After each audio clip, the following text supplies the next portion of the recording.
Que Dieu nous bénisse. Je vous transmets la salutation, sinon les salutations de notre sœur Mom. Elle vous salue.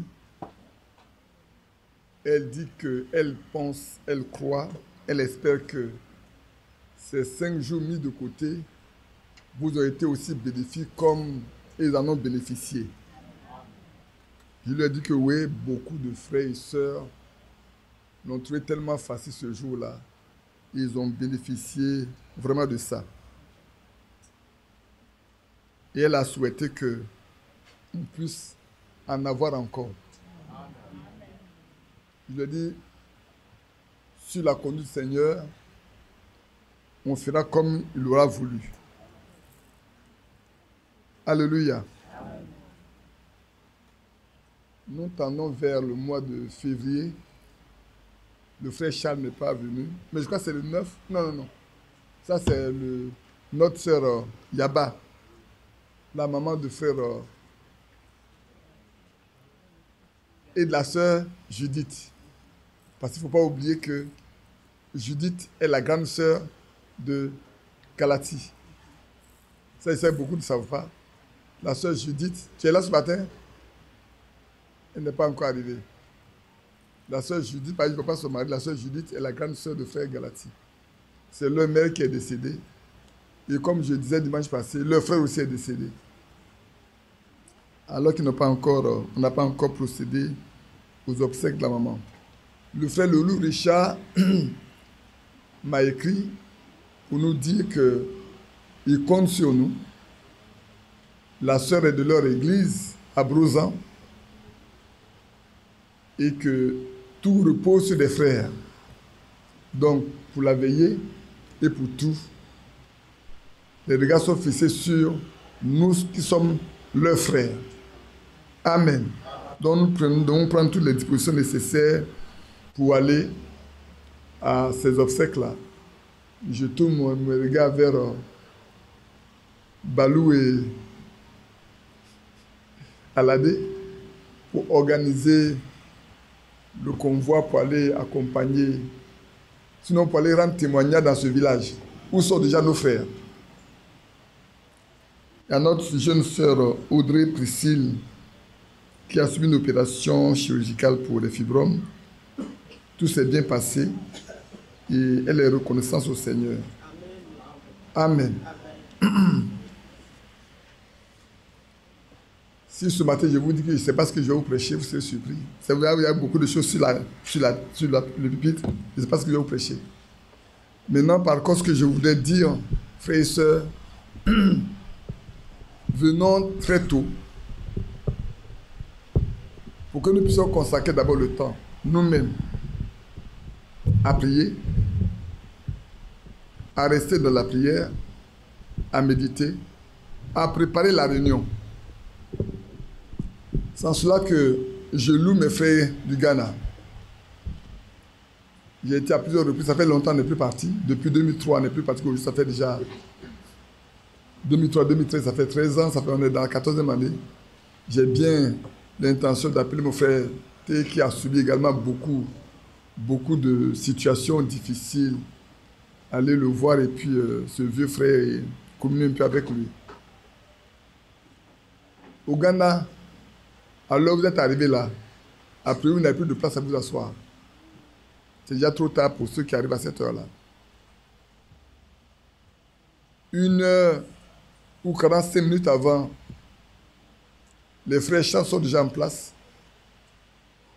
pour commencer déjà à jouer tranquillement, simplement les cantiques. Et ceux qui arrivent s'asseyent tranquillement, commencent à prier simplement, à méditer et à lire la Bible, comme on le faisait quand nous étions à Williamsville. Et c'était quelque chose qui a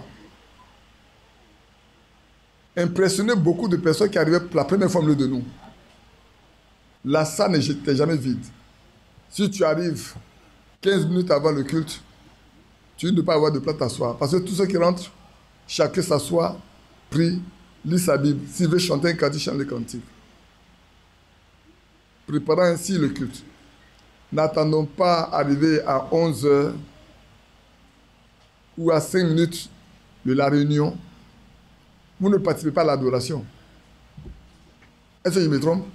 Celui qui arrive à 5 minutes, il participe à l'adoration. Alors, organisons-nous.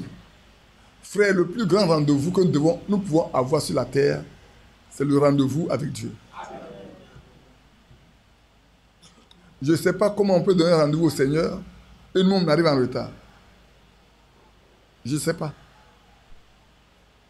Je ne sais pas comment on peut dire, je vais adorer Dieu. On dit c'est à 9h30. Et puis j'arrive à 9h45. J'arrive à 9h50. Et puis ce qui est malheureux, regardez bien. On vient par là. Quand on vient par là, tout le monde te regarde. C'est faux? Si au moins le public était de l'autre côté, vous venez par derrière, on ne vous aurait pas vu. Je ne sais pas si vous comprenez ce qu'il veut dire. Si le public était de l'autre côté, vous ne dérangerez personne. Mais le public est là, et c'est là l'entrée. Donc quand vous venez même là, vous détournez un peu le regard des personnes sur vous. Maintenant, je vous fais prendre une décision. Qui s'engage à venir pour commencer le culte à 9h30? Qui ne sera pas capable de le faire?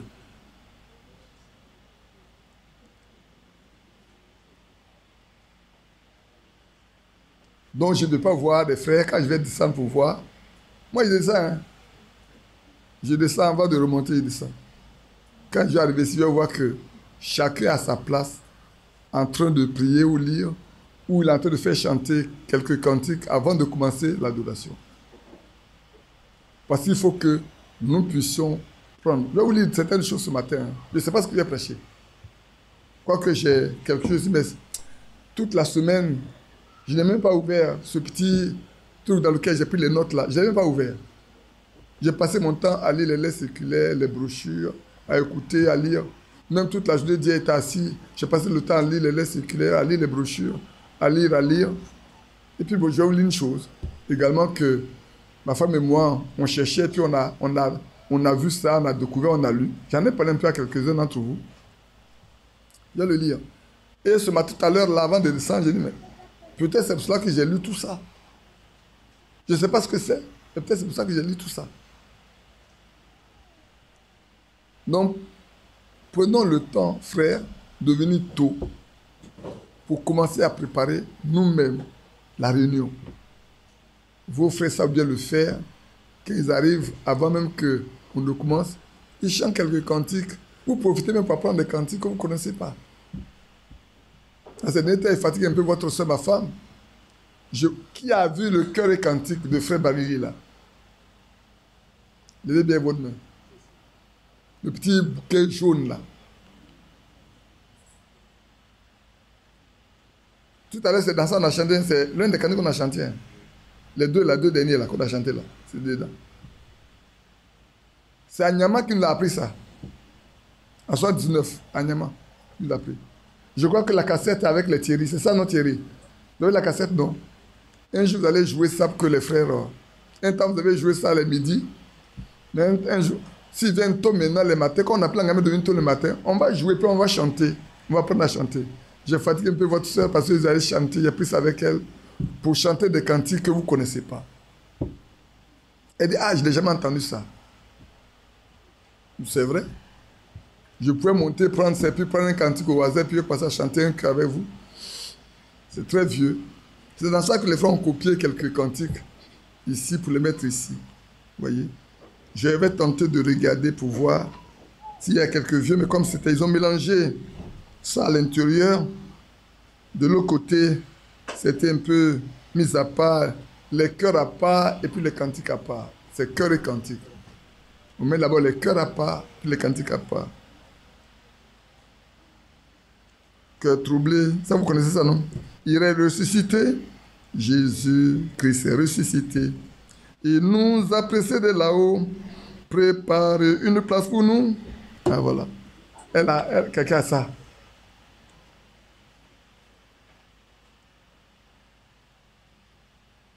Ça, vous connaissez ça aussi. Je vais chanter. Ça aussi, vous connaissez ça. Chanter, chercher. Ça, vous savez ça aussi. Le bonheur. Et vous connaissez ça aussi, non? Bon. Le feu divin, vous connaissez ça aussi. N'est-ce pas, vous trouvez un là. Oh, alléluia, quelle joie qu'a Jésus vit. Oh, alléluia, quelle joie qu'a Jésus vit. Oh, alléluia, quelle joie qu'a Jésus vit. À moi, oh, alléluia, quelle joie qu'a Jésus vit. Je suis heureux. Jésus vit à moi. Je suis heureux. Jésus vit à moi. Je suis heureux. Jésus vit à moi. Alléluia. Je fais ce muté. Alléluia.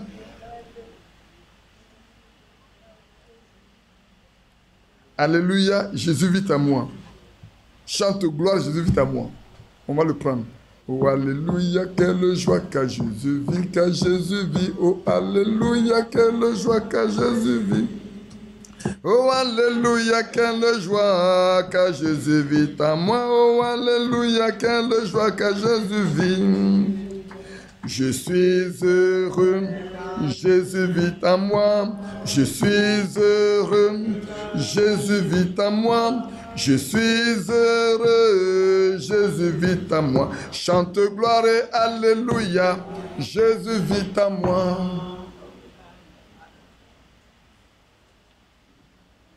Nous chantons le Sauveur, car il est tout puissant.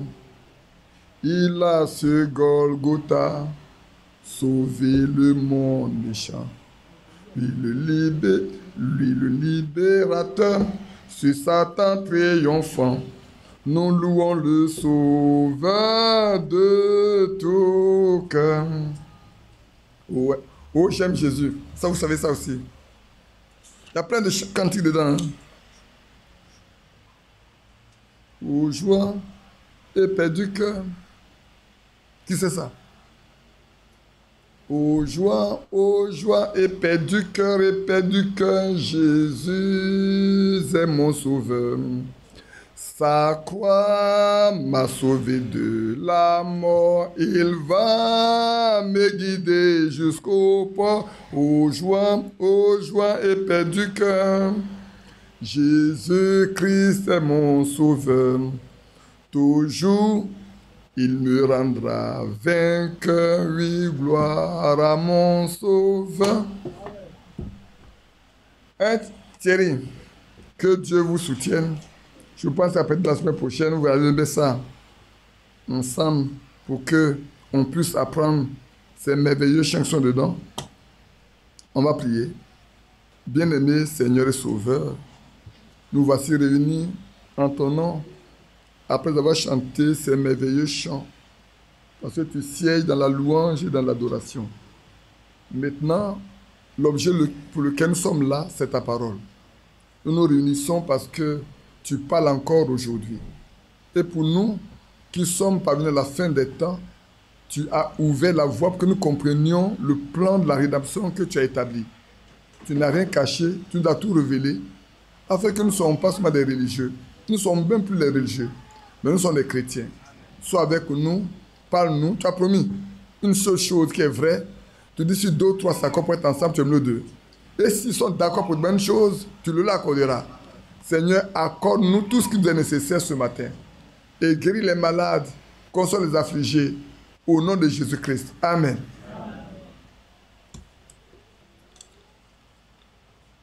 Oui, c'est vrai que Dieu te bénisse. Samedi prochain, c'est la veille mensuelle qui se tiendra à Akouré, à la semaine d'Akouré, comme nous en avons l'habitude. Donc c'est le samedi qui arrive là. Nous devons nous préparer à aller pour notre veillée et puis participer aussi à la Sainte Seine.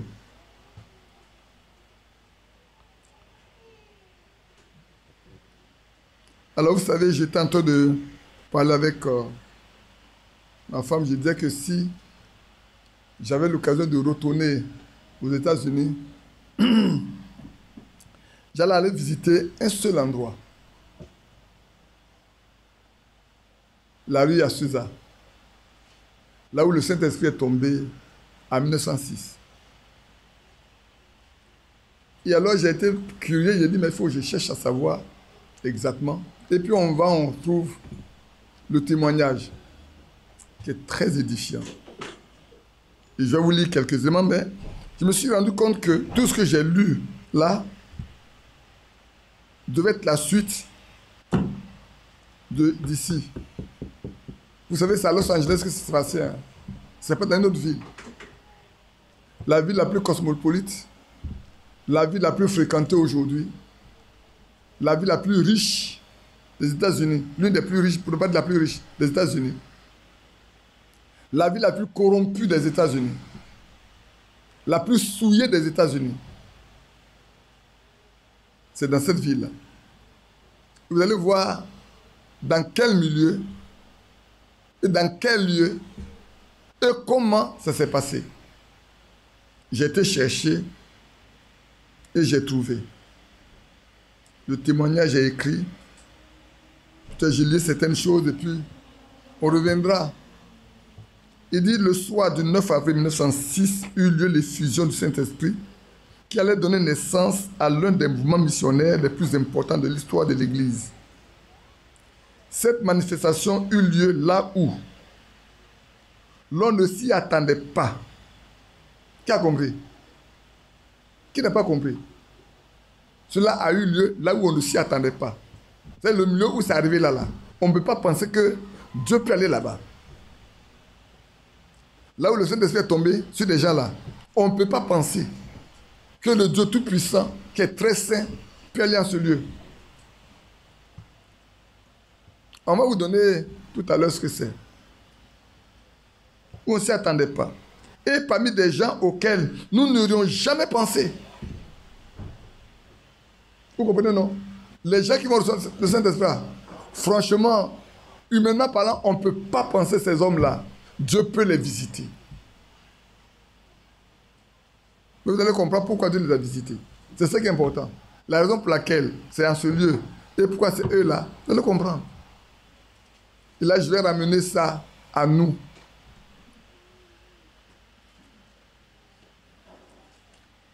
Ce lieu était la petite maison à 4 pièces de Richard et de Ruth Asbury, qui habitaient au 214 rue Bonnie Brae, dans la banlieue noire de Los Angeles. Richard était un noir américain qui travaillait comme concierge dans un immeuble de bureau de la ville. Pour reprendre les thèmes exacts d'un auteur, le Saint-Esprit s'est répandu sur des négresses purifiées, quelques-uns de leurs maris et une poignée de pauvres petits blancs.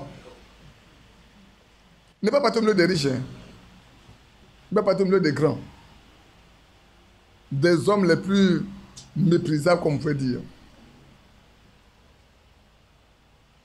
Les réunions avaient lieu sous la direction de William Seymour, pasteur noir appartenant au mouvement Sainteté originaire de Houston, au Texas, qui s'était tout récemment installé à Los Angeles et qui avait au fond de son cœur un message brûlant. Ce message parlait de la grâce et de la puissance de Dieu. Seymour était convaincu que Dieu désirait faire vivre à quiconque la demanderait la même expérience que celle des disciples le jour de la Pentecôte.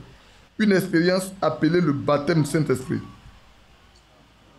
Dans son cœur, il voulait faire vivre ça. Parce qu'il sait que quiconque le demande, Dieu peut le lui donner.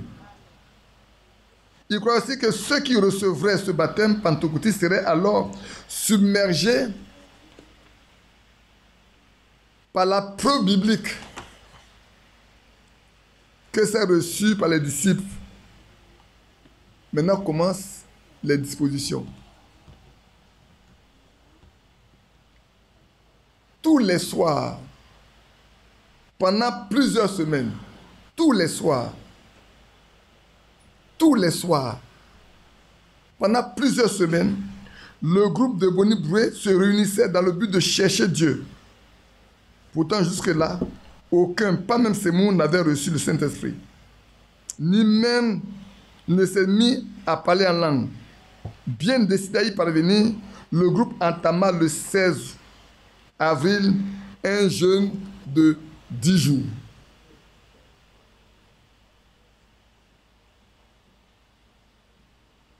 Ils sont tellement épris, le voulant, que volontairement, eux tous, d'abord ils priaient chaque jour, chaque soir, sur plusieurs semaines, non pas de nombre de semaines. Hein. Mais en plus, ils ont décidé volontairement de jeûner et prier. Parce qu'ils veulent vraiment voir le Saint-Esprit. Ils n'étaient pas là en train de jouer, ils n'étaient pas là en train de tenter, non, on va essayer, non, non, non. Ils voulaient quelque chose. Ils voulaient avoir la même expérience que les apôtres ont eue à la Pentecôte. Écoutez la suite. Hein. Un jeûne de 10 jours, convaincus que Dieu finirait par répondre à leurs prières. Ils sont convaincus que dans ça là, Dieu va finir par répondre. S'ils se mettent à faire ça là, Dieu va répondre. Je ne sais pas si nous tous, nous comprenons. C'est une question de détermination. D'être poussé à bout. De dire, Seigneur, c'est ça que je veux. Vous savez, il y a quelqu'un qui a dit, Seigneur, moi, si tu ne me donnes pas le Saint-Esprit, quand tu vas venir là, tu vas trouver un tas d'os ici. Je vais rester ici à genoux dans le jeûne de la prière jusqu'à ce que tu me donnes ton esprit. Si tu ne veux pas me le donner, quand tu vas venir, c'est des os que tu vas trouver ici. Parce que je ne vais pas me lever. Vous pensez que Dieu va les laisser? Non. Vous allez voir tout de suite. À cette époque, Sémou vivait chez un homme d'origine irlandaise du nom de Owen Lee, surnommé l'Irlandais. Le soir du 9 avril, ils ont passé le 6 avril. Ils ont dit qu'ils vont jeûner pendant 10 jours. Vous comprenez, non? Ils ont passé le 6 avril. Ils ont dit qu'ils vont jeûner pendant 10 jours pour que Dieu les bénisse.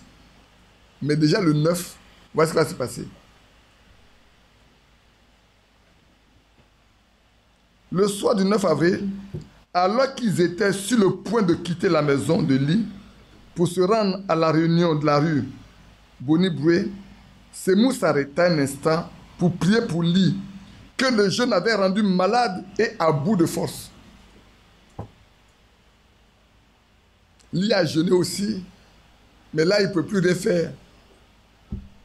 Il en est malade et il n'avait plus de force. Il était à bout de force.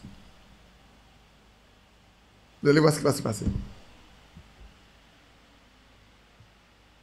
Puis, il demanda à Sémou de prier avec lui, afin qu'il reçoive le Saint-Esprit. Celui qui est à bout de force là, il demande à Sémou, viens, prie avec moi, parce que moi je vais avoir le Saint-Esprit. Il faut prier avec moi.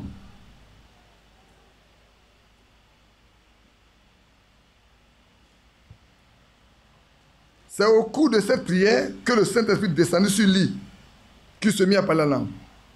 Sémou n'a rien eu. Mais celui qui a demandé à Sémou de prier avec lui là, Dieu lui donne son esprit. L'autre n'avait pas encore eu. Hein. Celui qui est venu de Houston, Texas, pour venir rester là, qui s'en mettre le pasteur, lui-même n'avait rien eu. Mais celui-là qui était en train de mourir là, fatigué par le jeûne, et qui ne pouvait rien dire, prie avec moi pour que j'ai le Saint-Esprit. Il n'a pas dit prie pour moi, il dit prie avec moi. Parce que toi aussi tu ne l'as pas encore. Et c'est quand il priait là, que celui qui a demandé a reçu. Qui comprend? Tout dépend de ce qui est dans notre cœur. Hein. Dieu connaissait. C'est pas que Sémou ne voulait pas. Mais lui là, il dit viens prier avec moi pour que Dieu me le donne.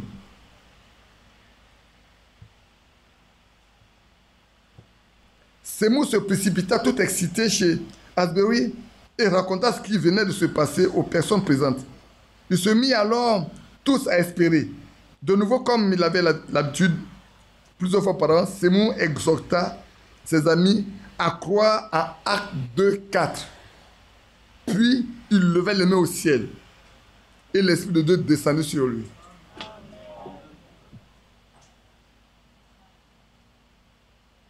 Il fut rempli du Saint-Esprit et se mit à parler en langue, submergé par la présence de Dieu. il tomba à terre, puis ce fut au tour de Jenimor et de beaucoup d'autres. Tous se mit à parler. On va après ce... Je peux continuer, mais je vais laisser ici le reste. Et ils vont se déporter. Ils vont commencer par tenir des réunions 24 heures sur 24. 24 heures sur 24. Et la place et la petite maison de 4 pièces ne suffisaient plus. C'est là qu'ils vont aller chercher un bâtiment qui se trouve à la rue à Susa.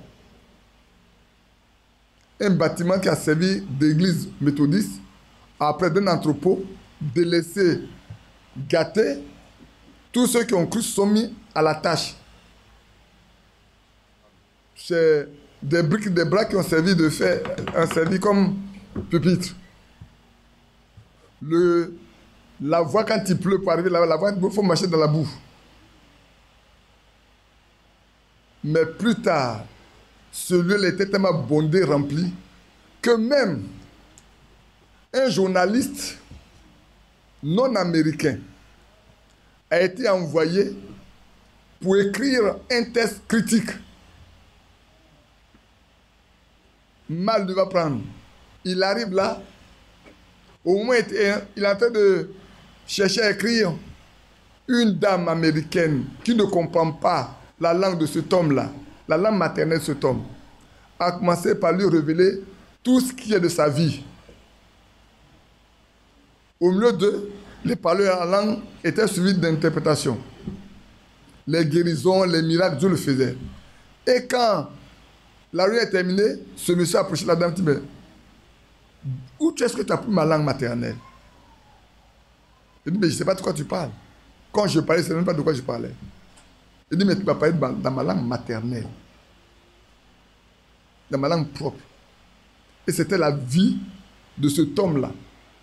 Lui qui est venu pour critiquer, c'est lui qui a été mis à nu. Vous savez ce qui s'est passé? Il a pris son baptême le même jour. Il n'est pas sorti de là. Et c'est de ce petit endroit-là que tout a été répandu dans tous les États-Unis, dans toute l'Europe et même en Afrique. Des hommes dont on ne pouvait pas compter. Un lieu dont on ne pouvait rien espérer, c'est de là que Dieu a pris soin de son œuvre qui va précéder le ministère de Frère Branham. Ces personnes sont mortes en 1922, 11 ans juste avant que Frère Branham ne commence son ministère. 11 ans juste avant. Ah, ils sont morts avant. J'ai dit Dieu fait bien des choses. Vous savez pourquoi? Parce qu'il y en a qui allaient peut-être rester cramponnés à ce qu'ils avaient et ne pas voir ce que Dieu faisait. Dieu qui les aime, les a retirés. Ceux qui ont vécu ont fait ce qu'ils ont dans nos fêtes des organisations. Donc, un lieu béni comme ça, une ville d'où tout est parti, vous savez ce que Dieu a fait après? Je vais vous le lire. C'est pour ça que j'ai passé mon temps, je ne sais pas pourquoi j'ai lu. C'est tout à l'heure en descendant que j'ai dit, ah mais je comprends pourquoi est-ce que j'ai lu ça maintenant, peut-être c'est ça.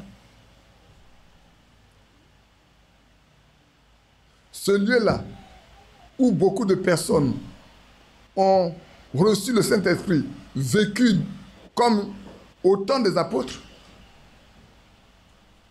en ce lieu-là, le ministère de Frère Branham n'a pas manqué d'agir. Je me trompe, mais je ne me trompe pas. C'est le lieu où il y a eu beaucoup de réunions des hommes d'affaires de plein d'évangile.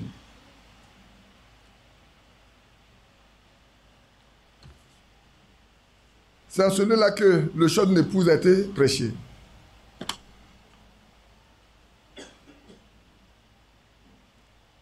Huit mois avant que le frère ne parte dans la gloire.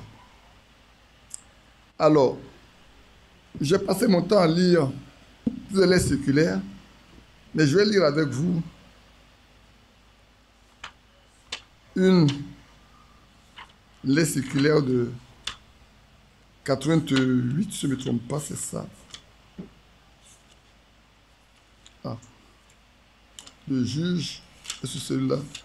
Permettez-moi de trouver, je vais vous lire.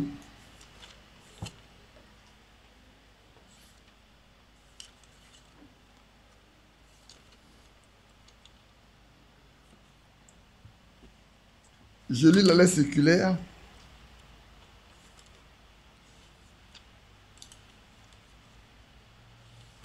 Elle est longue, hein? C'est une lettre circulaire qui est très longue, elle est très riche. De janvier 87. Je vais lire. Non, c'est pas celle-là. C'est pas ça. C'est la lettre circulaire de janvier 88 plutôt. Je lis à partir de la page 4. Là où il y a un sous-titre. La menace du jugement. Frère Franck écrit, il dit, il nous est possible, jusqu'à un certain degré, de juger des prophéties bibliques accomplies. Nous constatons de façon saisissante jusqu'à quel point cette évolution a progressé et combien nous sommes proches des derniers événements qui doivent encore arriver. Qui a compris? Ou qui n'a pas compris? Beaucoup n'ont pas compris. Ils n'ont pas levé la main. Vous avez compris tous? Non. Il nous est possible, nous, pour le croyant qui est spirituel, il est possible, jusqu'à maintenant, à un certain degré, de juger des prophéties bibliques qui sont accomplies. On peut regarder la prophétie, elle est accomplie, on sait que c'est Dieu. Parce que la Bible dit, quand quelqu'un parle, si c'est accompli, Dieu est dedans. C'est ça, non? Mais nous constatons de façon saisissante jusqu'à quel point cette évolution a progressé et combien nous sommes proches des derniers événements qui doivent encore arriver. Des prophéties ont été annoncées, des choses ont été dites, et nous nous rendons compte que dans ces éléments-là, beaucoup de choses nous rappellent que nous sommes proches de la fin. Nous comprenons? Et dans ça, il va nous dire, Frère Branham a fait mention à plusieurs reprises de la destruction de l'Amérique. Le pays à partir duquel, regardez bien, je fais un entonnoir, le pays à partir duquel Dieu a inondé le monde entier dans les dernières années, dans ce dernier siècle, de sa puissance, dans cette petite ville. Vous allez voir, hein, on parle du pays. Le premier jugement, Frère Franck il parle du jugement de l'Amérique. Pourquoi partir du jugement de l'Amérique? Parce que l'Amérique n'a pas reconnu son jour. Parce que l'Amérique a méprisé ce que Dieu a fait. Parce que beaucoup, ceux qui se disent des croyants, ont méprisé ce que Dieu faisait. Même quand Dieu s'est fait prendre en photo, ce n'est pas les chrétiens qui ont fait les photos.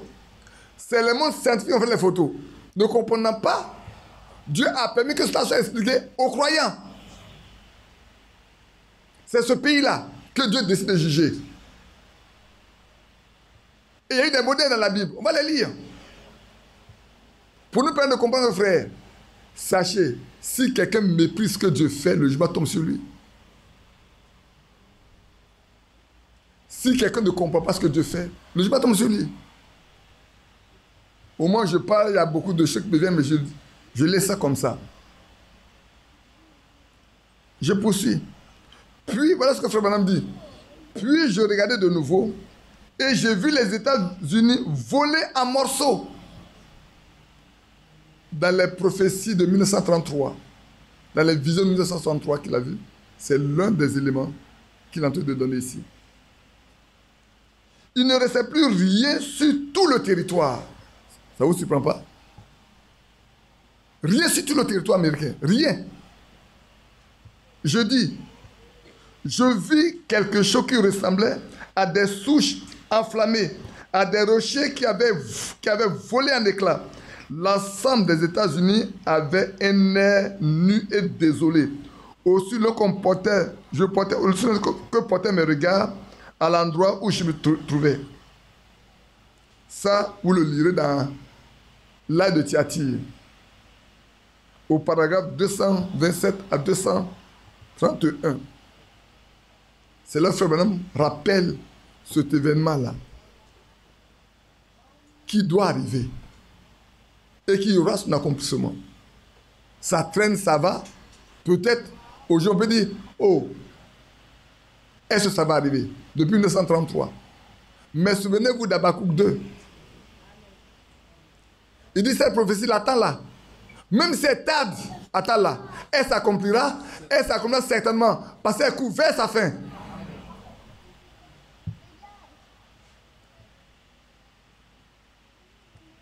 Et Frère Franck continue dit, celui qui lui fut révélé en vision est ainsi dit le Seigneur.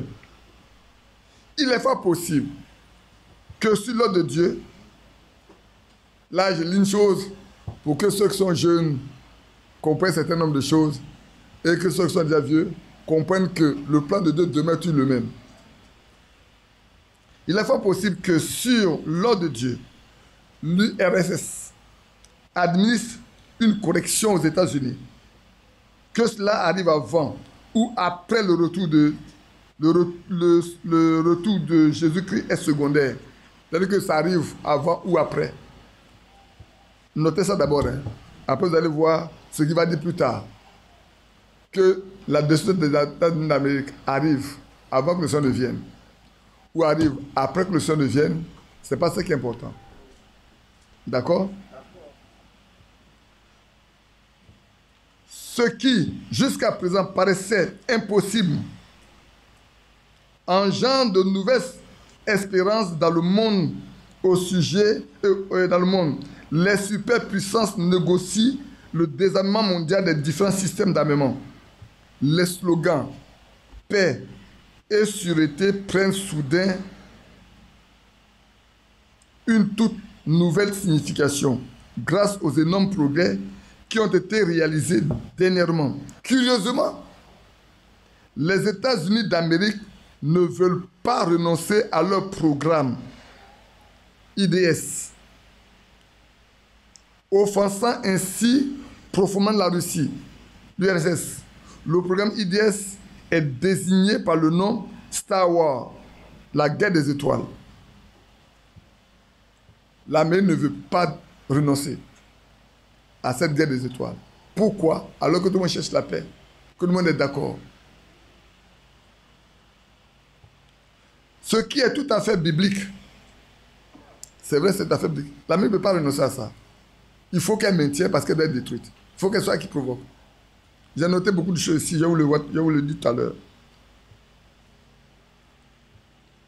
Ce qui est tout à fait biblique, par la bouche du prophète Abdias. Prenez votre Bible. Où est-ce que j'ai mis ma Bible à moi?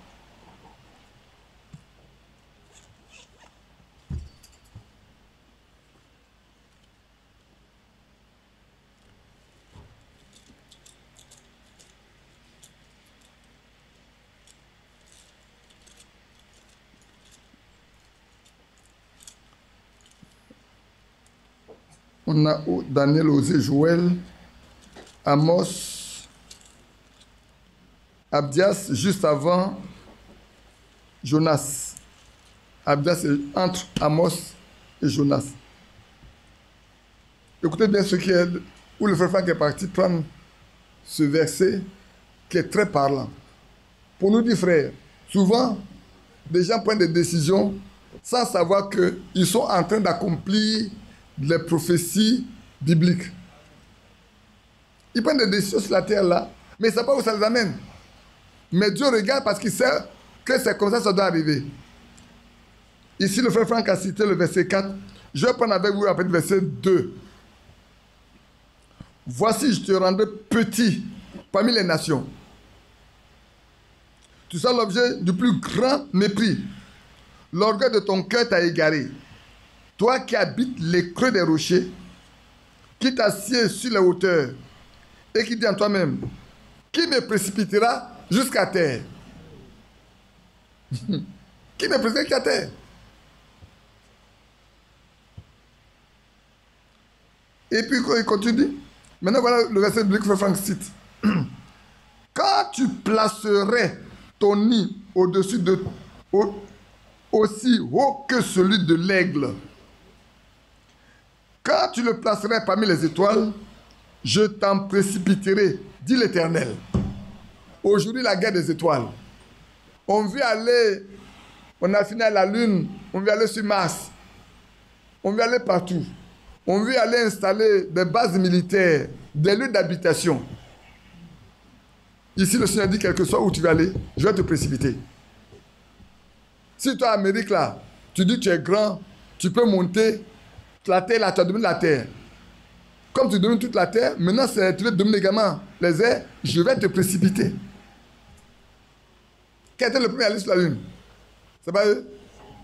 Aujourd'hui, ils sont en train de battre, eux tous, pour que qui soit le premier à aller sur la planète Mars. Regardez bien, frères. Peut-être je reviendrai ici plus tard. Laissons-moi revenir à l'étude dessus. Je poursuis la lecture. Chaque lecteur de la Bible sait que le Seigneur a annoncé le jugement de chaque contrée et de chaque lieu où il a agi de façon toute particulière. Partout où Dieu a agi de façon particulière, il y a eu un jugement qui a accompagné ça après. Parce qu'il y a eu des incrédules. Il y a des gens qui n'ont pas compris. C'est pour ça que, frère, prenons garde à nous qui avons reçu le message de la fin des temps. Si nous jouons, le jugement tombera aussi sur nous. Si nous plaisantons, nous le verrons. C'est pour ça que il est bon que, frère, nous persévérons que le Seigneur nous accorde son esprit. Le seul moyen de sécurité que nous avons, ce n'est pas d'être dans le message, c'est dans Christ.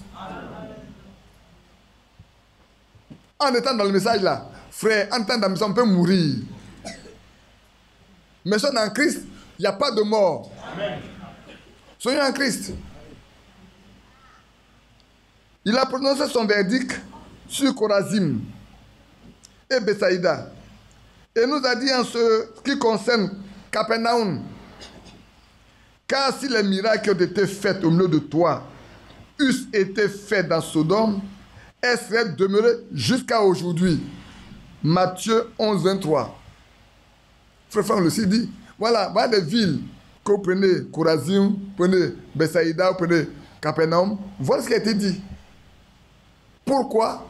Parce que Dieu a fait de grandes choses dans ces villes, dans ces endroits, mais les hommes n'ont pas reconnu la main de Dieu.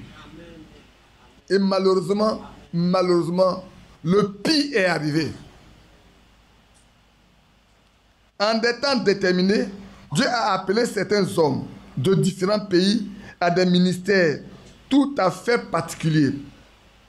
Pour notre génération, il a choisi les États-Unis d'Amérique comme terrain d'action particulier. Amen. Amen. Pour nous, pour notre temps là, ce n'est pas notre pays, ce n'est pas notre terre.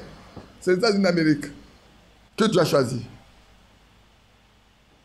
C'est pour ça que ce qu'on a lu auparavant là, Frère Branham a dit, le jugement va frapper les États-Unis d'Amérique. Il va être brûlé. Et on ne verra que des souches enflammées. Tout est nu et dénudé. Il n'y a rien de tout qui reste dessus. Ça a été annoncé depuis longtemps.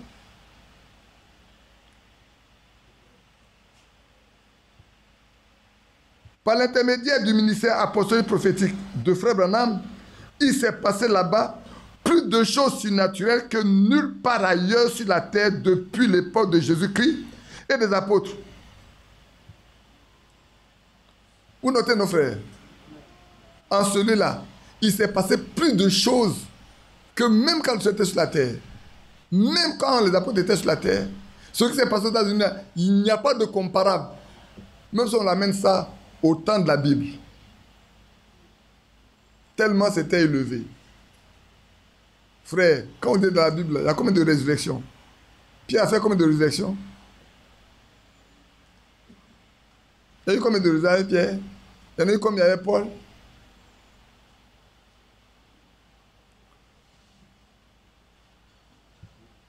Et vous vous rendez compte, frère, le ministère de Fils de l'homme, du Seigneur, a été manifesté durant tout le ministère de Frère Branham. Comment le Seigneur a dit à Pierre qui il est, comme il a dit à Nathanaël qui il est, d'où il vient, qui est son père, Pierre, par exemple, et Nathanaël, où il était quand Philippe le rencontrait. Et tout. Quand il parlait à cette femme samaritaine, qui elle était, où elle révélait le secret de son cœur. Ces choses-là, c'est pour ça que les 7 messages liés au service de guérison que Frère Franck a fait passer n'est pas fait pour juste être écouté et laisser comme ça un frère. C'est pour vous montrer comment le ministère du Fils de l'homme a été manifesté pendant ce temps dans ce ministère que Dieu a donné. Comment Dieu a été derrière ce message pour porter la preuve que ce n'est pas un homme, mais c'est lui Dieu. C'est pour ça que Frère Branham a toujours insisté, ce n'est pas le messager, c'est le message qui précède la seconde venue de Christ. Ce n'est pas le messager. C'est le message qui est la nourriture emmagasinée là, qui précède. C'est elle qui prépare chacun de nous. Et c'est important, frère. Donc il s'est passé là-bas plus de choses surnaturelles que nulle part ailleurs sur la terre depuis l'époque de Jésus-Christ et des apôtres. Il a été dit à Frère Branham, ton ministère obtiendra un grand succès sur la côte ouest, ou les États-Unis d'Amérique. Et c'est là où il y a eu beaucoup de succès. Les villes de Californie, Los Angeles en particulier, reçurent d'incomparables bénédictions de Dieu. Les rassemblements auxquels des millions de personnes assistaient et où ils eurent part à l'action surnaturelle de l'esprit firent jouir les communautés d'une grande affluence. Malgré cela, elles ne reconnurent pas le message divin et continuèrent leur propre chemin. Ma fille et notre sœur Véronique Do nous racontaient leur expérience, qu'elles étaient encore jeunes catholiques, où elles pouvaient partir aux réunions des hommes d'affaires de pleine évangile avec les démons chakarian. Elles faisaient du café, elles vendaient ça. Elles ne connaissaient pas le message. Or, qui parle de démons chakarian, vous savez bien comment ils étaient avec Frère Branham dans tout. Cependant, les gens ont connu de faire leurs propres affaires. Les gens ont connu de faire leurs propres affaires, frère. C'est volontairement que je fais voir ce que Tommy Osborne a dit. Tommy Osborne a dit. Il dit, j'ai vu Dieu dans un homme. J'ai vu Dieu dans un homme. Ma deuxième vision, j'ai vu Dieu dans un homme. Et cet homme n'est personne d'autre que Frère Branham. Frère, vous comprenez ce à quoi nous avons affaire, la chose que nous avons dans nos mains. Je ne sais pas si vous mesurez l'importance de ce que Dieu a donné, qui aurait pu ne pas avoir lieu si vous avez écouté Frère Franck. Cela n'aurait pas pu avoir lieu si Dieu ne l'a pas choisi pour faire la distribution, pour s'occuper de ça. Ça ne serait même pas sorti des États-Unis d'Amérique. C'était sur bande. C'est lui qui a demandé à Borders, à Roy Borders de transcrire ça pour que ça puisse servir à la traduction ailleurs plus tard. Et je vous dis toujours, frère, c'est un privilège que de recevoir ce que nous avons.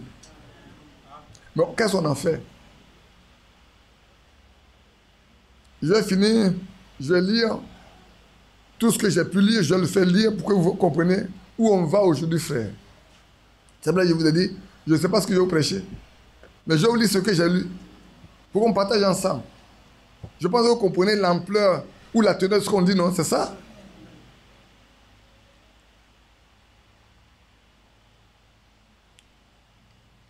Un jour, l'Esprit de Dieu vint sur cet homme et le contraignit à prononcer le jugement sur cette côte ouest des États-Unis.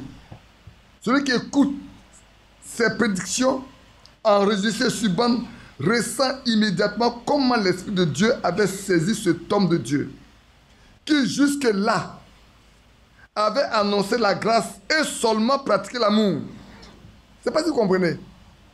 Qui a compris? Si vous ne comprenez pas, levez votre main, frère, pour dire je n'ai pas compris. Je reprends.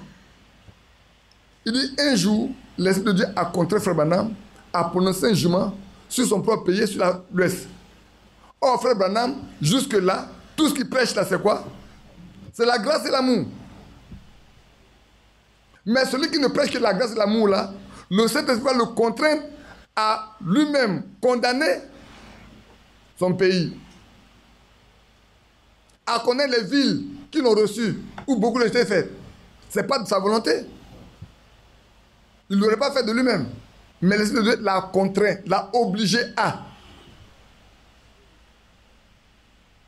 Ça va maintenant, non?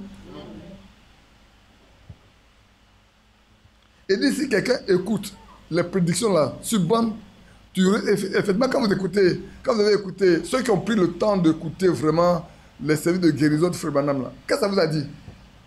C'est impressionnant de voir que quelqu'un qui arrive malade, sur le champ, il est guéri. Quand on lui dit d'où il vient, pourquoi c'est ici, quels sont les médecins qui l'ont reçu, quels sont les médecins déclarés. Quelqu'un, on lui dit demain, il va mourir. Demain. Et puis, quelqu'un réussit à l'amener à la réunion. Alors qu'il a si peut-être n'a même pas cas de prière, l'Esprit de Dieu va jusqu'à lui. L'Esprit de Dieu va jusqu'à lui pour l'appeler par son nom, pour dire d'où il vient, qu'est-ce qu'il souffre, qu'est-ce qu'il a, et qu'il n'a qu'à croire, il rentre à la maison, il va être guéri, il est guéri. Quand on a écouté la bande, il faut naître de nouveau, vous vous souvenez de cette femme qui a été guérie, où celui qui se disait incrédule a raconté, mais cette nuit-là, il dit, je voudrais voir ce prédicateur qui a annoncé la guérison de cette femme. Parce qu'il n'est jamais venu chez nous ici. Comment il sait que la sœur de cette malade-là avait un mouchoir dans son sac? Et lui demande le mouchoir là, de prendre le mouchoir, d'aller à la maison, de lui imposer cela, elle va guérir. Et qu'elle quitte la réunion, elle vient imposer le mouchoir à sa sœur, et qui guérit. Et la nuit, c'est comme si la main du ciel était, la main du salut était réveillée. Il dit, mais c'est tellement qu'elle est morte. Ils vont attendre le matin pour l'accompagner au pont funèbre. Mais quand le matin, ils sont arrivés là-bas, celle qui pendant des mois ne pouvait pas bouger, qui était sur le lit, elle faisait ses propres affaires et elle faisait le ménage des autres aussi. Amen. La médecine l'avait laissée pour compte. Elle doit mourir. Mais Dieu l'aimait. Frère, quand ces choses de ce genre se sont passées dans la vie des gens et qui ne reconnaissent pas la main de Dieu, on peut s'attendre à quoi? Si ce n'est qu'au jugement. On ne peut s'attendre au jugement. Hein? Je sais que vous comprenez également ce que je dis. Et ça, c'est important, frère. Je poursuis. Et qui devait maintenant prononcer le jugement. Cela se passa. Je vais vous lire tout. Hein. Frère Franck a donné toutes les prédications dans lesquelles Frère Branham a prononcé le jugement. Et vous allez vous rendre compte qu'il y a une chose importante qui va être dit ici. Tout à l'heure, on avait dit que la destruction des États-Unis d'Amérique, que ça se passe avant le retour du Seigneur ou après, ce n'est pas ça qui est important pour nous. La seule chose, c'est que ça aura lieu. Mais, ici, Frère Franck va moduler, vous allez voir tout de suite. Et je vais vous lire. J'ai pris tout ce que je pouvais.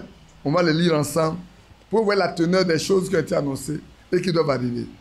Pour nous aider, nous, à comprendre que, frère, le temps est arrivé où nous devons être cachés en Christ.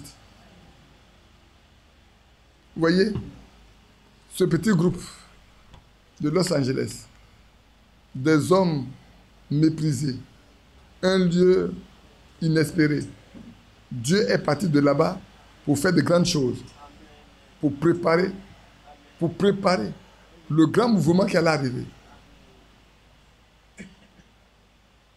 Et alors je poursuis. Cela se passe le 29 avril 1965 lors d'une dernière prédication prononcée à Los Angeles, le choix d'une épouse. Ici, je vais vous lire ce qui est écrit dedans, ce qui est prêché. Le paragraphe 175. Toi qui proclames être la cité des anges, qui t'es exalté jusqu'au ciel, et qui a envoyé toutes ces choses sales et dégoûtantes la mode, et ainsi de suite. À tel point que même les pays étrangers viennent ici pour ramasser notre saleté et les répandre plus loin. Toi, avec tes belles églises et tes beaux clochers, et ainsi de suite, rappelle-toi qu'un jour, tu vas te retrouver au fond de cette mer. Tout est crevassé en dessous de toi, déjà maintenant. La colère de Dieu gronde jusqu'au-dessous de toi. Combien de temps encore va-t-il maintenir cette bande de sable lorsque cet océan, là-bas, va s'avancer d'une hauteur d'1 mile? Qui connaît 100 km? C'est 1 km 650. Voilà la hauteur de la vague quand Los Angeles va s'engloutir. L'eau va monter qu'à 1 km et plus pour se déverser plus loin. Il va donner jusque dans la mer de Salton. Ce sera pire que le dernier jour de Pompéi. Répands-toi. Los Angeles, répands-toi. Tous et tournez-vous vers Dieu. L'heure de sa colère est sur la terre. Fuyez pendant qu'il est encore temps de fuir et venez à Christ. C'est ainsi, dit le Seigneur. Mais encore. Est-ce que je vais ici d'abord ou je vais ailleurs d'abord? Laissez-moi l'autre. Après ça, je lirai l'enlèvement. Laissez-moi vous donner quelque chose sur l'enlèvement. Est-ce que c'est ici? Je ne me suis pas trompé de... Je me suis trompé de livre. Excusez-moi, je vais monter pour prendre... Non, il est là. J'ai tout résumé, réuni tout. Le choix d'une épouse, ce qu'on vient de lire. L'enlèvement. Pour l'enlèvement, c'est encore beaucoup plus... Ah, l'enlèvement, quel est le paragraphe que j'ai noté? 191, 197.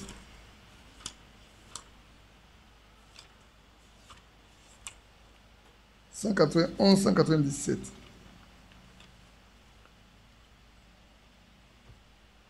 Oh, mes amis, je me rappelle juste mon dernier message en Californie où je pensais ne jamais y retourner lorsque j'avais prédit que Los Angeles irait au fond de l'océan. Et c'est ainsi dit le Seigneur. Cela arrivera. Ça n'est fait d'elle. Elle est effacée, elle est finie. À quelle heure? Je ne sais pas quand, mais je sais juste qu'elle sera engloutie. Juste après que les tremblements de terre auront commencé à tout bouleverser.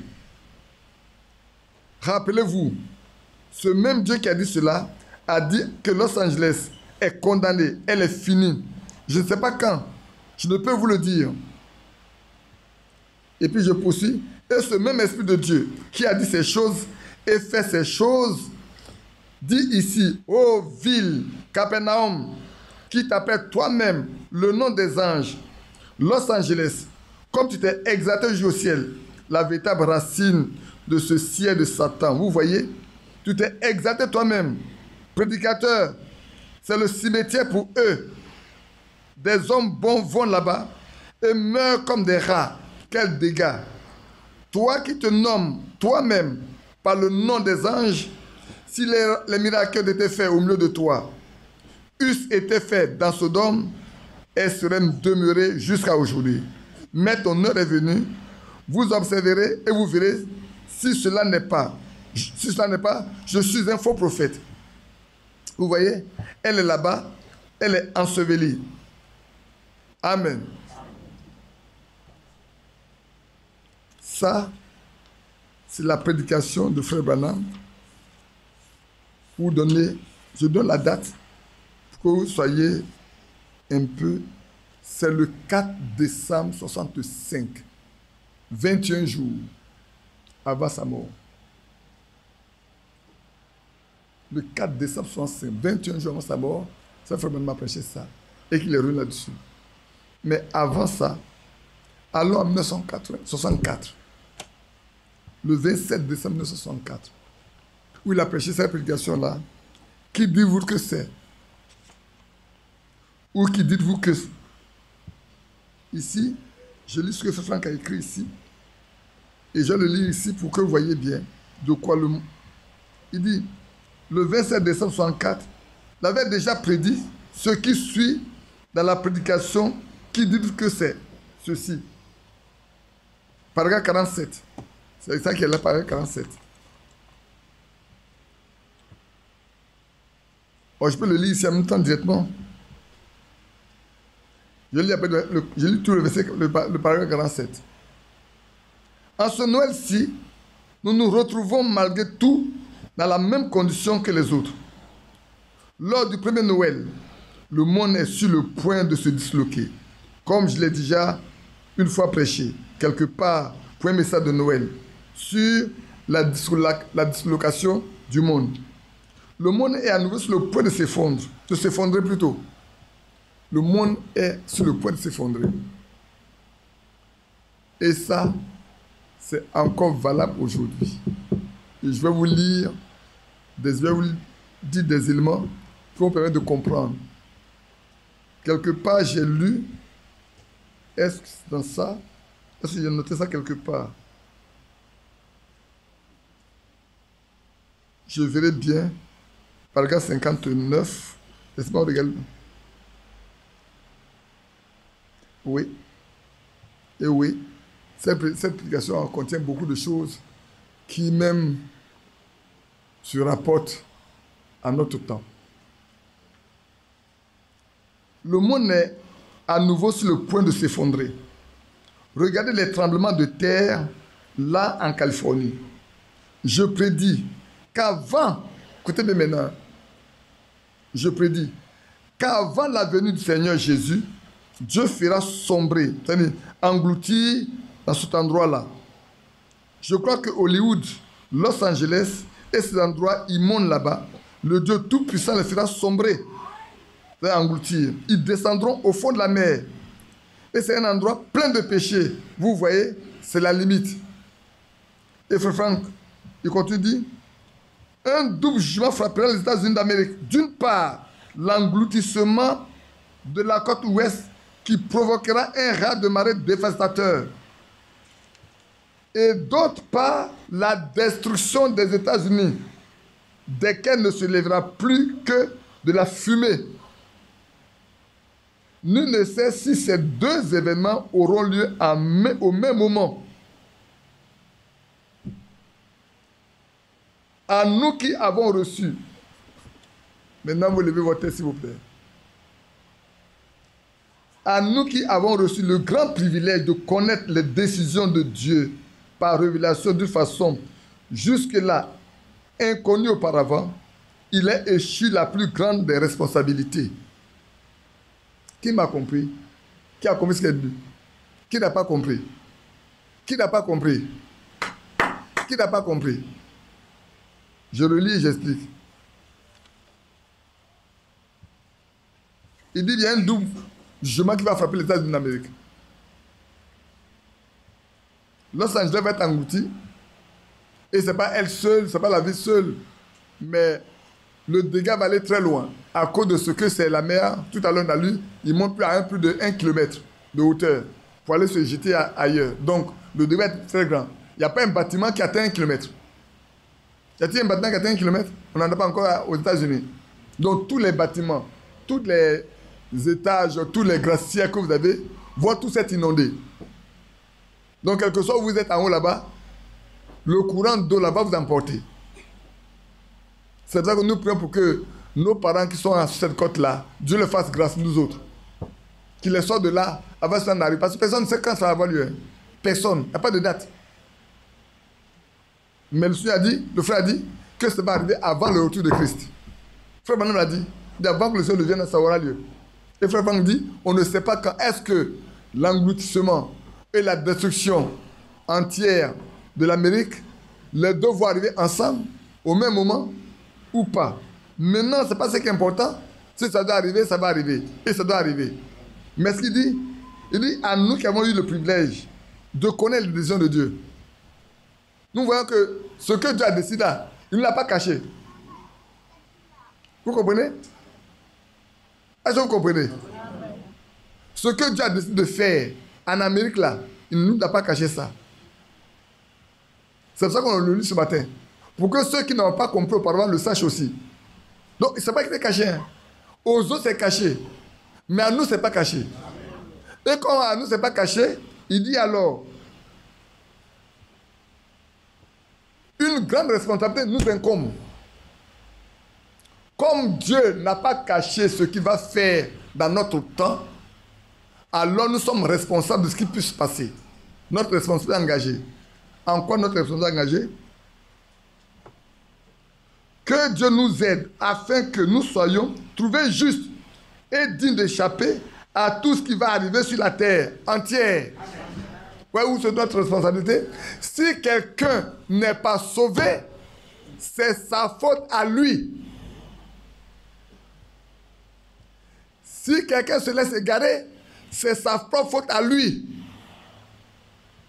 Si quelqu'un ne va pas se cacher en Jésus, c'est sa faute à lui. Il ne va pas s'en prendre à quelqu'un. Dieu lui a dit ce qu'il va faire. Dieu nous l'a dit. Il n'a pas caché. C'est prêché, c'est écrit. Ça a quitté les États-Unis. C'est passé en Allemagne. Ça arrive en Afrique. Ça arrive chez toi dans ta maison. Nous comprenons, non? Voilà où se trouve notre responsabilité. Notre responsabilité se trouve. Ce matin, on parlait ensemble avec les enfants, disant, mais quelqu'un dit, mais si tu as cru, tes parents doivent croire. Et puis on dit, mais comment? Est-ce que quand tu crois, tes parents doivent croire? Je dis, mes frères, c'est pour ça qu'il est important que nous ayons le Saint-Esprit. Vous me regardez, non? C'est pour ça qu'il est important que nous ayons le Saint-Esprit. Parce que si nous avons le Saint-Esprit, ce que nous demandons au Seigneur va nous le donner. Nous allons demander que nos parents soient sauvés, puis Dieu ne va pas nous écouter. Dites-moi, nous avons le Saint-Esprit. On ne dort pas. Oui, on ne dort pas.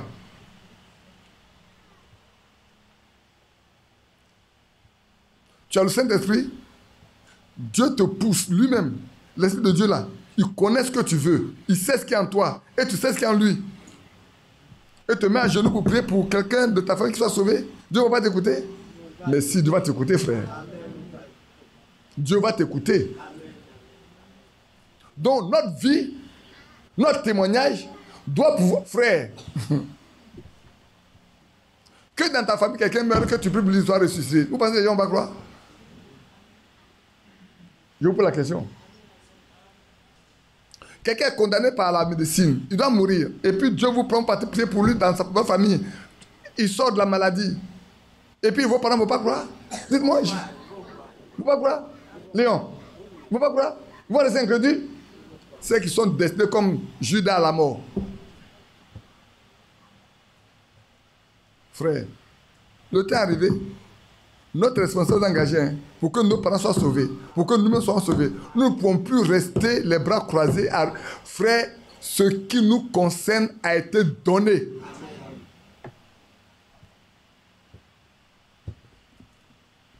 Et laissez-moi vous lire le paragraphe 59 la même prédication qui dit que c'est. Le paragraphe 59. Et ensuite, il est revenu en arrière pour dire certaines choses. Et puis, il est déjà quelle heure? Peut-être il est 11h30. Si il est 11h30, c'est que... Ah, il est 13. On pourra aller un peu ce matin. À 11h30, on va arrêter. Maintenant, nous savons. Nous sommes avisés. La terre vient de passer par de grandes douleurs de l'enfantement. Est-ce que ce n'est pas la même chose qu'on vit aujourd'hui? Aujourd'hui, là, on vit la même chose. Regarde l'Europe. Regarde les États-Unis d'Amérique. Regarde ce qui s'est passé dernièrement dans les réunions, dans l'océan Indien. Frère, la terre passe par des douleurs de l'enfantement aujourd'hui.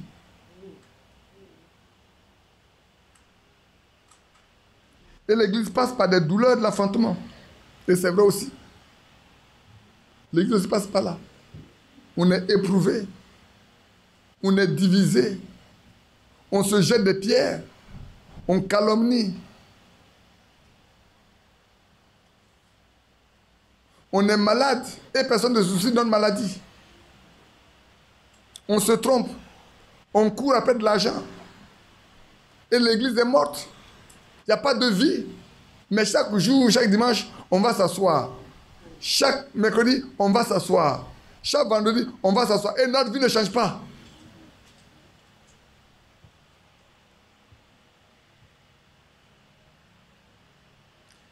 Elle devait passer par les douleurs de l'enfantement avant de pouvoir donner une vie. La venue au monde de chacun des prophètes fut une douleur de l'enfantement pour l'Église. Le monde est passé par la Première Guerre mondiale, la Deuxième Guerre mondiale, et maintenant, il se prépare pour une Troisième Guerre mondiale. Frère, on n'y est pas? C'était prêché en 64. Ce que je voulais prêcher en 64. Et nous sommes pleins dans le mille. Il est prêt pour une Troisième Guerre mondiale. Il est à nouveau dans les douleurs de l'enfantement. Mais il n'y a qu'une seule chose qui puisse amener la paix, c'est Christ. Alors regardez bien, frère. Aujourd'hui, j'ai noté ici, j'ai dit, vous voyez, ce qui se passe en Israël, le Liban, avec le Hezbollah, est impliqué. Les Yéménites sont impliqués, avec les Houthis. L'Angleterre est impliquée. L'Amérique est impliquée. Ils sont tous impliqués dans cette guerre qui a lieu dans ce petit endroit-là. L'Iran est dedans. C'est faux? Ça devient compliqué. Et l'Iran est devenu une nation nucléaire.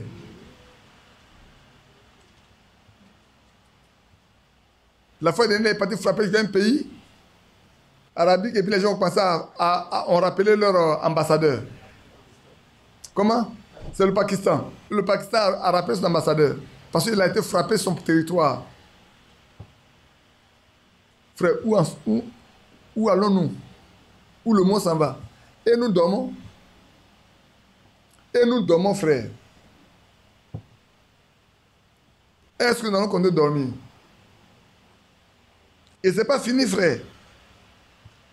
Vous prenez de l'autre côté de l'Ukraine. La Russie, le roi du Nord. Vous vous souvenez bien? Le roi du Nord. Or, les Américains, les autres ont pensé que, en faisant disparaître l'URSS, tout allait se passer et le monde va être unipolaire. Malheureusement, ils n'ont pas compris ce que Dieu a dit. La Russie est un pays qui est dans la main de Dieu pour rendre justice. C'est un instrument dans la main de Dieu. On peut penser comme on veut, mais voilà le pays qu'on pensait allait mourir complètement pour que le monde soit unipolaire, n'est pas unipolaire. C'est ce qui se passe aujourd'hui. Le monde est devenu bipolaire. On a la Russie. Face au problème de l'Ukraine, vous avez la Russie, vous avez la Chine, vous avez l'Inde, qui crée maintenant un nouveau monde. Qui crée une nouvelle banque mondiale. Qui ne s'oppose complètement au FMI, à la banque mondiale. Et ils sont aussi de côté. Et ici, vous avez toute l'Europe et l'Amérique du côté de l'Ukraine. Si demain, quelqu'un se trompe pour tirer une âme quelque part, n'oubliez pas que Kim Jong-un aussi est là. Oui. Il est aussi là, hein, frère. Il fait partie de ceux qui sont du côté de la Russie. On se prépare, on prépare ce qui n'est pas bon. Un seul fou peut détruire, mais heureusement que nous sommes encore là. Que l'enlèvement n'a pas encore eu lieu. Mais comme le Seigneur a dit par la bouche du frère, que Los Angeles là va être détruit avant le retour du Seigneur. Et frère, pour la question, est-ce que les deux événements vont arriver ensemble? Est-ce que c'est l'un qui va entraîner l'autre? Personne ne sait. Ni lui, ni nous. Puisque ça n'a pas été prêché quelque part pour dire voilà comment ça se passait. Le Seigneur sait bien faire les choses. Hein. Il a laissé comme ça pour qu'il n'y ait pas de supputation. Pour qu'il n'y ait pas d'interprétation quelconque. Non, si tu interprètes ce que tu veux, mais ce n'est pas ce que Dieu a dit. Laisse ce que Dieu a dit dans la forme où ça a été dit. Laisse Dieu être responsable de ce qu'il a dit. Son accomplissement ne relève que de son autorité. Point final. Mais nous, ce dont nous avons besoin, c'est d'être informés et de nous laisser apprêter. Le temps est arrivé où, frère, chacun de nous doit être prêt à avoir dans nos cœurs le grand désir, le grand besoin, être poussé à bout pour que Dieu habite nos cœurs. Nous lui appartenons à part entière, frère. Nos maisons lui appartiennent, les enfants, les femmes, les frères, les soeurs, les parents. Nous prions pour que même nos parents soient convertis. Parce que, frère, qui peut voir un grand danger, sachant que quelqu'un qui lui appartient, qui est proche de lui, va tomber dans le trou, dans le fossé, et puis va prendre des bras pour dire, faut pas aller, hein. Il y a un trou là-bas, faut aller. S'il aime la personne, elle va se lever pour dire, viens ici. Tu sais pas, il y a un trou là-bas? Tu vois pas, il y a un trou? Tu vas aller tomber dedans? Tu vas mourir? Mais frère, c'est la même chose. Si nous croisons les bras pour laisser nos parents ne pas croire et mourir, aller en enfer, ça va qu'après l'enlèvement, il va y avoir un grand jugement. Après l'enlèvement, on va voir la marque de la bête.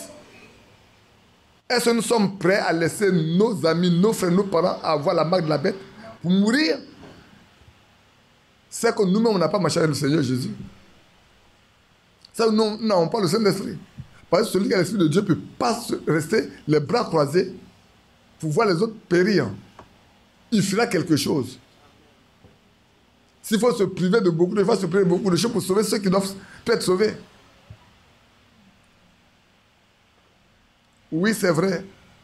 Frère, le monde se prépare certainement à une troisième guerre mondiale. Peut-être.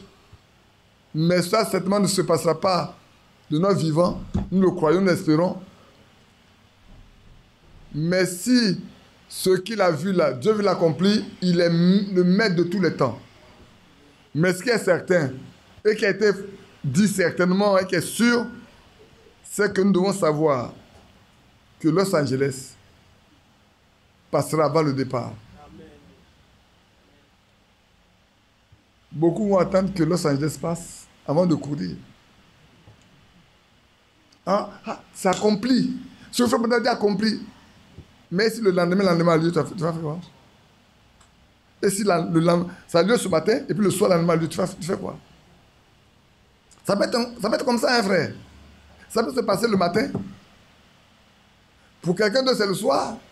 Pour l'autre, c'est la nuit. Mais pour toi, c'est le matin. Et puis là, le soir, là, au moment, tu as pris l'information. Frère, est-ce que tu as pris? Qu'est-ce qui se passe? Ah, tu n'as pas encore vu? Mais je t'envoie. Maintenant, comme c'est par le smartphone, on envoie rapidement. Brr, brr, brr. Ah, frère, c'est arrivé. Mais gloire à Dieu. Donc, Dieu. Au moment où tu cries, celui qui est à côté de toi, la fille, elle est partie. Mais où est le frère? Le frère, il est parti au rendez-vous. Parce que lui, il s'est laissé préparer avant. Il n'attendait pas cet événement pour se préparer. Il est préparé pour attendre cet événement. Frère, où en sommes-nous aujourd'hui? Je vous ai dit, ce n'est pas ce que j'allais prêcher ce matin, parce qu'il n'y a pas de sujet. Je suis parti de ce test du baptême Saint-Esprit, de mon désir de voir la rue à Susa, la 312. Si Dieu me donne la possibilité d'y retourner, je vais payer le prix pour aller là, chercher à voir cette ville. Et cette rue, marcher dedans. Comme souvent, il y a le nord et le sud. Ces rues-là, il y a le nord, il y a le sud. Tu vas marcher jusqu'au nord, si tu arrives, tu vas marcher, tu vas reprendre le sud. Tu vas marcher quand tu vas trouver l'adresse. Tu sais bien que c'est 312, tu dois chercher à 312. Et puis tu vois ce que c'est. Et puis tu vas chercher à voir le bâtiment. Quand tu vas voir le 312, il est là. Ah, c'est ce lieu-là. C'est de ce lieu-là que le monde entier a été inondé. Mais malgré tout ça, cette ville est condamnée, frère. Est-ce que vous comprenez? Malgré tout, la ville est condamnée. Et la ville est condamnée, et la rue aussi est condamnée. Et le bâtiment dans lequel elle était est condamné. Et tous ceux qui ne vont pas s'attacher à ce que le Seigneur a fait après ça sont condamnés. Tous vont être condamnés. Ne seront pas condamnés seulement ceux qui auront attaché une importance à ce qui a été dit. Souvenez-vous, frères, quand le Seigneur disait à ses disciples que quand vous viendrez, vous verrez, je dois m'investir là. Si quelqu'un est sur le toit qui descend bas, il est dans un chef pour ne pas revenir. Quand Jérusalem a été investi la première fois, les gens sont restés. Dès que tu t'es à lever le blocus, ceux qui ont compris le Seigneur sont partis de là. Ils ont dit, qu'est-ce qui prouve que demain ils ne vont plus revenir? Quand ils sont revenus après, plus personne n'est sorti. Et lui soit dit que le sang a coulé comme de l'eau, comme un fleuve. Ainsi, ne seront sauvés que ceux qui auraient attaché une importance qui a été dit. Et qui ont cru, et qui savent qu'il faut quitter ce lieu, il faut se cacher en Christ. Parce que frère, même si tu es surpris, tu es caché en Christ, il n'y a pas de problème. Hein? Qui a compris? Si tu es caché en Christ, que ça te surprend là-bas, là, il n'y a pas de problème. Parce que de toute façon, où tu meurs, où tu vis, si tu meurs là, c'est le Seigneur voulu que tu ne meurs pas là. Mais le plus important, c'est que tu sois caché en Christ. C'est ça qui est important. Bien-aimés frères, certainement le soir on parlera d'autres choses. Mais ce matin, pour nous dire, frères, que le temps est arrivé, que nous devons, nous tous, prendre garde à la responsabilité qui nous incombe. Et cette responsabilité, c'est nous-mêmes notre préparation. Nous qui avons été saisis par ce plan de la rédemption, ces éléments que le Seigneur a fait connaître à ce temps et qu'ils avons des décisions à prendre, c'est nous, frères, qui avons des responsabilités pour nous-mêmes, pour nos frères, pour nos sœurs, pour nos parents. Que Dieu nous donne d'avoir l'amour en nous, au milieu de nous. Comme je vous ai dit la fois dernière, frère, n'ayez de mauvais ressentiments envers qui que ce soit. N'ayez pas du tout. Priez pour que votre cœur puisse aimer, aimer, aimer, même quand on vous insulte, aimer. Tout ce qu'on vous dira, laissez l'amour transparaître. Et bénissez. Ne maudissez jamais. Bénissez. Dieu s'occupe du reste. Que son nom soit loué. On peut se lever ensemble, prier, chanter quelques... On va chanter quelques cantiques. Les jours sont 11h28. On va se lever ensemble pour prier. On va prier ensemble, frères. Prions ensemble.